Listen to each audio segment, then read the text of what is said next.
สุ200-8การคือติดตอนเช้าปั๊มหอนใช้งานไปประมาณ18 นาทียังเช้าหอนเนาะผมหมายว่าหอนเลยจังเช้าหอนตอนเย็นแล้วหอนมาเบิ่งจะเป็นจะได้เจอแล้วเนาะอาการหอนกล่องดูดตันบ่ต้องล้างเด้อเปลี่ยนใหม่โลดจะไปเสียดายเงินในปั๊มเพเสียเงินหลายกว่าแล้วก็เปลี่ยนกล่องดูดเปลี่ยนของกลับในพร้อมรถ PC 200-8มิชันญี่ปุ่น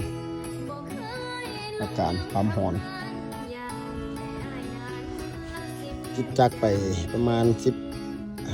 15-20ที่ยังเศร้าหอนเปลี่ยนกล่องกลับกล่องดูดกับเปลี่ยนโอลิงใหม่ลองเบิกสีหายบ่บอกเราว่าเต็มไม่ใช่คนเคยมาแล้วหูแหละนะจบไปสำหรับอาการปั๊มหอนผ่านมาในคันติดตอนเช้านี่มันเสียงนี่มันดังแบบโอ๊กๆเลยได้แต่นี่อาเหตุง่ายๆเนาะกองตันเป็นคนเขาก็แบบเป็นวัดขี้มุกตันดังเนาะเลยมาเปลี่ยนกล่อง